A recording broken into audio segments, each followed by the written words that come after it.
Did you know that the fancy Lamborghini were originally tractors? But dare you underestimate or belittle a tractor manufacturer? Today, this tractor and agricultural equipment manufacturer company became an untouched new brand in making one of the most luxurious cars in the world. Do you know about Enzo Ferrari? I'm sure you do. An Italian entrepreneur and the founder of Ferrari automobile marque. Enzo Ferrari was a proud, passionate, and quite a courageous businessman. Well, let us break this to you that it was his provocative personality trait that eventually led to the creation of Ferrari's greatest rival, the brand that we are going to talk about today, Lamborghini, an Italian brand and manufacturer of luxury sports cars and SUVs. This video is powered by Buopso, where all we talk about is business. Please subscribe to our channel and watch this video till the end to know about how Lamborghini, a tractor manufacturer company, pulled all the attention of the entire world with its luxury car model. To know the story of Lamborghini, we need to go a little ago, in the northern Italian province of Emilia-Romagna. It was there that poor grape farmers Antonio and Evelina Lamborghini raised their son Ferrucio among the family's vineyards. Ferrucio was born in 1916, yes, in the Middle East of the First World War. Ferrucio's zodiac was Taurus. You must be thinking, how is that important? Well, you will know why that's important soon in the video ahead. Despite this poor family, Ferrucio grew up to be hopeful and ambitious man. But like most poor Italians during the early 20th century, he was also faced with one dilemma. He could either stick with traditional employment as a farmer or try to stay ahead of the curve and risk taking up a factory and industrial work. But his ambition mind was quite clear. He was obsessed with machines and could hardly keep away from his father's garage. He eventually went to study mechanics, and in 1935 he felt confident enough to start his own workshop. 5 years later, however, Ferrucio found himself torn from his civilian life thanks to the Second World War. He was drafted by the Royal Italian Air Force in 1940 and was assigned as a mechanic to the garrison at the Greek island of Rhodes. Ferrucio gained valuable experience with scrapping and repurposing old machinery there. In 1943, however, after Italy surrendered, a German formation forcibly took over the garrison and evicted their former allies. Ferrucio could have left, but he decided to stay on as a civilian. And with the permission of Germans, he started operating his workshop. As much as the German loved Lamborghini's technical aptitude, 1945 came around, and with it arrived the Allied forces. They took everyone in the garrison prisoner, but after seeing what Ferrucio could do, they got him to work fixing their vehicles for a year until they finally sent him home in 1946. Before I proceed, tell me if his story is any less than a film. Please comment. Now, he came back to Italy and he opened another short-lived workshop, but soon after a brilliant idea struck him. His experience with both Allied and Axis vehicles, and this experience gave him a powerful edge above most other mechanics. He knew that Italy would need to increase its agriculture production to mend the wounds of war after this war. Ferrucio's ambitious plan was set in motion near the end of 1947 when he founded his first company. With just their other mechanics and 2000 lira, their currency, in initial capital, Ferrucio took the large-scale production of affordable tractors into his own hands. His leading supplier was ARAR. It was the government-owned company responsible for selling all the excess military equipment left after the war. By taking an old British Morris engine and modifying it to run on cheap diesel instead of expensive petrol, Ferrucio created a groundbreakingly affordable tractor that he could sell all across Italy. This was the first of his Carioca tractors that he unveiled on February 3, 1948, and Italy went gaga over this model. And guess what?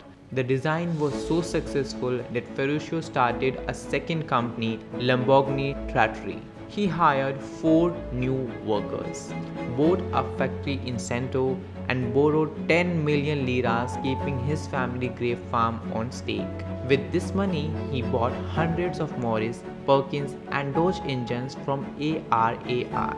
Now, he even decided to enter a prestigious endurance race called the Mille Miglia.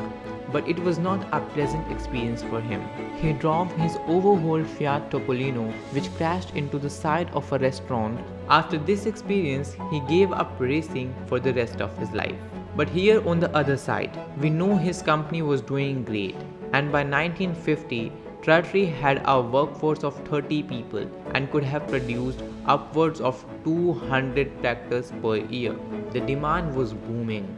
And so in 1951, Ferruccio gained 1000 meters square of land on which he built a new factory. In 1951, he introduced the L33 tractor, whose popularity would greatly benefit from the government subsidies to farmers who used domestically built machinery. After signing a deal with Motrain Work in Mannheim for their diesel engines, Lamborghini could now produce tractors entirely on their own. Ferruccio's new factory produced its first tractor in 1956, and by that point, he had streamlined his engine design around 3 tires of horsepower. Now on the road to huge success, Ferruccio also traveled across the Atlantic to buy heating and air conditioning technologies from the US. By the early 1960s, Lamborghini's tractor factory had 400 employees, making about 30 tractors a day. During the time, some of their greatest developments were a series of the air-cooled tractor engines and even helicopter concepts, though the government never approved them. In 1961, Ferruccio unveiled a separate oil heater factory called, and by that point he was so rich that he was all indulged in his love for sports cars. Being a learned mechanic himself, Ferruccio was very critical of any engineering faults he found in any of the vehicles he owned. Among these cars were 2 Alfa Romeos, 2 Maseratis, 1 Jaguar E-Type, 1 Mercedes-Benz, and of course, several Ferraris. Ferraris appealed to Ferruccio, but he found them to be needlessly noisy and thought that they had a bare-bones interior. He was particularly provoked by the peculiar tendency of the Ferraris to have their clutch break down constantly. After finally getting sick of all the repair bills, Ferruccio took the problematic vehicle straight to the Modena, where he personally confronted Enzo Ferrari about the clutches. Now, the two powerful businessmen encountered. According to Ferruccio, when he met Enzo basically brushed him off and told him to stick to driving tractors. That's not terribly surprising coming from the man who fired most of his senior staff when they complained about his wife. But Ferruccio saw it as a challenge. He was well aware of the profits to be had in the Gran Turismo industry, and so in 1963 the tractor tycoon established an automobile factory near Sant'Agata. Ferruccio created Automobili Lamborghini. In fact, for his brand's emblem, he chose a bull. After all, it was his own astrological sign, and he has also had a deep fascination for bullfighting. I told you, you will know why his zodiac sign is important. This emblem proved to be a suitable representation of Lamborghini's company, as it charged through milestones over after year. No one would see that coming. The first working Lamborghini, the GT 350, was created in 1964 with the help of young engineer Paolo Stanzani. It incorporated some awe-inspiring technology, including a V12 engine, 5-speed transmission, 4-wheel disc brakes, and 4-wheel independent suspension. Creating the GT350 was not easy. and its prototype suffered from some serious design flaws that were made very apparent during its rushed entry into the 1963 auto show in Turin. The most notable issue was the fact that the engine itself wouldn't have even fit within the car's body panels. Ferrucio's solution was to fill the compartment with bricks and to keep the lid closed at all times. After all, the show was looking at cars, not driving them. In the end, the GT 350 was a technical masterpiece and it garnered praise from critics and customers alike. 1966 brought the 400 GT and the Miura P400. The Miura was specially notable for establishing the rear mid-engine layout as the standard for all high-performance cars of the era, a standard that is still in use today. It was originally developed as a street racing vehicle by the team of bold engineers headed by Marcello Gendini. They kept the project secret from Ferruccio since he was against building race cars due to his own racing incident in 1948. When Ferruccio learned of the new design, he was charmed enough not to scrap it, but he doubled down on his no racing policy. 1968 saw the Espada establish itself as one of Lamborghini's greatest classics and the Islaro 400 GT. The company continued its successful streak, debuting celebrated models like the Countach LP500 and the Ureso P250 and the Jamara 400 GTS. But then in the 1970s, however, would be a troubling time for Lamborghini. In 1973, 2 years after abolishing the Bretton Woods system, the global stock market experienced a dramatic huge crash, with the Dow erasing nearly half of its value. That could have been devastating for any business.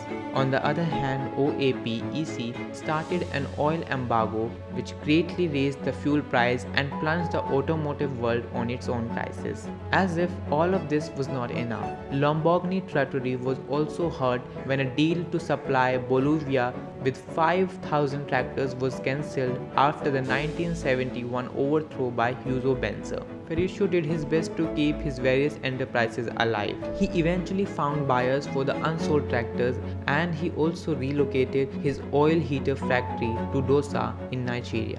In the end, though he was forced to sell Lamborghini shares to outside investors to save his business from bankruptcy, the crisis broke Ferruccio, and although he managed to save Lamborghini, he retired in the face of the widespread strikes and unionization that had spread across Italy.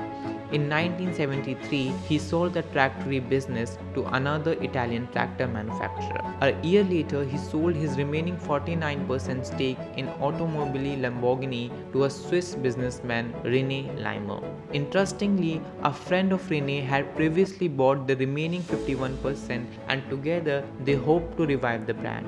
Despite their attempts, they failed and eventually Automobili Lamborghini was forced into liquidation. In 1980, the Italian government sold Lamborghini for $3 million to the Mimran brothers, two French entrepreneurs who held huge sugarcane plantations and the flour mills in Africa. The brothers ambitiously wanted to renovate all Lamborghini facilities to assemble a new team of engineers, but they quickly ran over budget and ended up selling the company. In 1987, Lamborghini went into the heads of Chrysler, who wanted to import the luxury car brand into the United States. 2015 marked the best year in the history of Lamborghini, as their sales jumped up from just over 2,500 cars to over 3,000. We are sure if Ferruccio would have been alive today, he would have undoubtedly proud of his creation, and who knows, he must be having a tea with Enzo in the heaven. Lamborghini is already manufacturing other heavy hitters such as the Urus SUV concept and the Huracan and the Gallardo successor. So far, it appears that Lamborghini's game of corporate hot potato has finally come to an end, at least for the time being. But hey, let us tell you a secret here. Lamborghini has some secret plans for the future. We will discuss them in some different video. So that's all for today. We are sure you must have enjoyed this video and all the interesting facts I have told you about Lamborghini. I bet there were so many facts that you didn't know already. So I guess we deserve a like for that. If yes, please hit the like button. Also, please share the video with your friends who are passionate about cars or automobile industry. I'm sure they will like this video. Subscribe to our channel for more interesting and exciting videos. Buopso Business. Please follow our Instagram and Facebook pages as well. Links are given in the description area. See you soon with a new informative and exciting video. Thank you for watching.